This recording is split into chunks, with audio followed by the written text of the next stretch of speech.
Comment gagner 150 000 € avec sa résidence principale? Je vais vous raconter aujourd'hui, à travers notre histoire, comment on a fait pour gagner 150 000 € et comment vous pouvez vous aussi dupliquer ce modèle.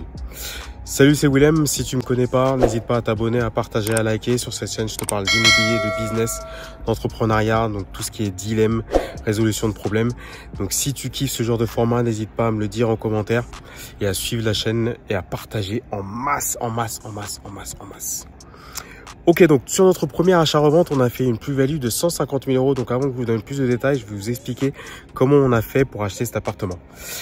À l'époque, quand j'étais ingé, donc dans une grande société, j'avais accès à ce qu'on appelle le 1% logement ou le 1% patronal. Donc je ne sais pas pourquoi personne n'en parle de ce genre de choses, ou en tout cas personne n'en parlait à l'époque. Et ce qui nous permet d'avoir des logements sociaux entre guillemets, même si on a un revenu de cadre.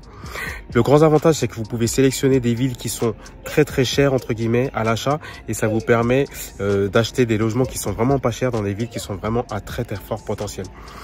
Du coup, nous, on a choisi une zone qui se vend très cher et qui se loue très cher. C'était dans le 78 et on a choisi un appartement en location qui se louait à l'époque 500 € au lieu de 1000, 1200, 1300 €. La grande problématique, en fait, c'est que vous n'êtes pas du tout avantagé et que vous n'êtes pas du tout dans les priorités. Donc, il y a un certain nombre de personnes qui apparaissent avant vous et c'est une question d'ancienneté. Donc, c'est très compliqué d'avoir accès à un logement dès le début. Mais vous me connaissez, moi je suis très tenace et dans ce genre de cas, il faut être très déterminé et très chiant pour pouvoir accéder à ce genre de logement. Donc j'ai pas dû lâcher l'affaire sur le logement par rapport à la personne qui gère le logement. À l'époque, j'étais dans une chambre étudiante, donc j'avais expliqué ce qui était plus ou moins vrai, que j'allais me faire virer, que j'allais me retrouver sans logement, donc c'était vraiment primordial que je passe avant. Une fois que vous réussissez à passer avant dans ce genre de cas, on vous donne une liste de logements et après, il faut les visiter. Et comment ça fonctionne? Donc, c'est 3F, faut pas l'hésiter. Lorsque vous avez la liste des logements 3F, vous accédez et c'est le premier qui visite et qui accède au logement. Ce qui fait que, étant donné que la personne du logement social ne m'a pas donné le logement tout de suite, j'ai dû ruser. Je connaissais à peu près la zone, donc je suis parti dans le quartier. J'ai sonné, j'ai embêté toutes les personnes. Donc je disais que j'ai dû ruser pour trouver l'adresse, donc avant d'avoir l'adresse officiellement. Et du coup, j'ai trouvé l'adresse par hasard, j'ai visité par hasard, la personne était hyper occupée, donc j'ai insisté pour visiter.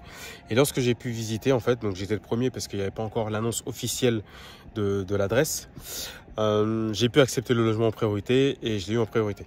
D'accord? Donc ce qui fait que j'ai eu un logement en 1% logement ou patronal à 500 € au lieu de 1200 €. Donc ça, c'était quand j'étais avec mon ex-ex-ex. Okay. Ensuite, la deuxième étape, c'est que lorsque vous accédez aux logements sociaux, donc notamment 3F, vous êtes éligible à l'achat, même si vous avez un gros salaire. Donc une fois que vous êtes rentré dedans, vous êtes dedans, donc c'est hyper pratique. Donc à partir de là, une fois que j'ai rencontré ma femme, donc on a habité un petit peu le logement en location et ensuite on a voulu accéder à l'achat. Sauf qu'il fallait 15 ans d'ancienneté pour accéder à l'achat. Donc c'était hyper compliqué. La problématique qu'on a eue donc, c'est qu'on avait pas mal de refus, donc sur un logement, deux logements, et du coup on commençait à désespérer. Et je me suis dit que cette liste de résidence principale d'accéder à un logement qui est hyper pas cher dans un quartier qui est hyper coté, ça allait nous passer sous le nez. Du coup, vous me connaissez, j'ai insisté quand même. Et au bout d'un moment, on est tombé sur une dame qui nous a kiffé. Et là, c'est là qu'on a eu un petit peu de chance dans notre détermination, parce que vous avez vu que j'étais très déterminé. C'est que sur un logement, en fait, il y avait pas mal de refus parce qu'il y a des gens qui faisaient du chichi, parce qu'il y a une personne qui avait refusé parce qu'elle aimait pas le gaz. Enfin bref. Et c'était au 4e sans ascenseur. Et du coup, elle nous a vu, on a vu qu'on avait pas mal de refus, etc. On avait la petite à cette époque-là. Et je ne saurais pas encore l'expliquer, mais du coup, elle a passé notre dossier en priorité. Donc ça, c'était le début du jackpot. Ce qui fait que lorsqu'elle a passé notre dossier, du coup, on était éligible, etc. Et on a accès à un logement pas cher, du coup, dans le 78. Et à partir du moment où on avait accès à ce logement, donc c'était le jackpot. C'était le jackpot. Du coup, il nous a coûté 105 000 €. Et 5 ans plus tard, parce que vous ne pouvez pas le revendre de suite, on a pu le revendre du coup 305 000 €. Donc, on a fait 45 000 € de travaux, ce qui nous a fait une plus-value de 150 000 €. Donc, c'est énorme. 150 000 € de cash. Et ça, après, ça nous a permis d'acheter un grand mix RP locatif, etc., etc. Toute cette histoire pour dire quoi? Cette histoire pour dire qu'aujourd'hui, la résidence principale est une niche extraordinaire. il faut absolument pas négliger cet aspect. Acheter en résidence principale, présenter votre dossier en résidence principale, même si vous faites du locatif. Achat-revente résidence principale, vous ne payez pas d'impôt. Achat de résidence principale et vous faites du mix RP locatif, donc vous êtes imposé que sur la partie locative. Et du coup, à la banque, c'est présenté en résidence principale. Au niveau des impôts de la fiscalité, c'est présenté en résidence principale, alors que vous accédez à un logement où il y a du locatif. Donc la résidence principale, c'est vraiment une niche extraordinaire. Donc je vous invite en ce moment, quoi qu'il arrive, présentez votre dossier en résidence principale si vous êtes OK au niveau des chiffres. C'est-à-dire que si au niveau de la rentabilité de vos chiffres, ça passe en résidence principale et c'est crédible par rapport à votre composition familiale, il faut absolument que vous passiez en résidence principale. Ça, c'est vraiment une niche à ne pas négliger. En plus, il faut savoir que lorsque vous êtes en résidence principale, vous avez une tolérance par rapport au taux d'endettement. Donc la banque peut aller jusqu'à 38%. En plus, autre avantage, vous êtes prioritaire par rapport aux autres dossiers. Donc lorsque la banque voit un projet de résidence principale, elle va passer en priorité dans la file d'attente des dossiers. Et encore autre avantage, lorsque vous passez aussi en résidence principale, vous avez d'office les 25 ans. Donc clairement, la résidence principale est hyper avantageuse et en ce moment, par rapport à tout ce qui se passe, c'est hyper intéressant de passer en résidence principale.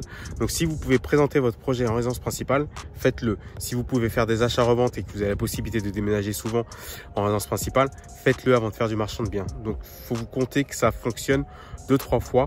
C'est-à-dire que 2-3 fois, c'est crédible de dire j'achète une résidence principale, je vends. J'achète une résidence principale, je vends. J'ai changé d'avis. 2-3 fois défilé, c'est bon, ça marche.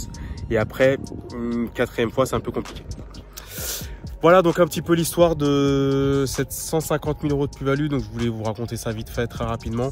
Et vous dire aussi que la résidence principale, c'est vraiment une niche extraordinaire. Donc il faut profiter parce qu'un jour, ça va s'arrêter tout ça.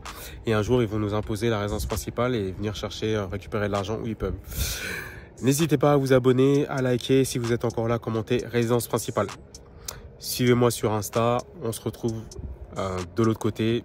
Et puis si vous avez des suggestions de sujets, des idées, n'hésitez pas à le mettre en commentaire.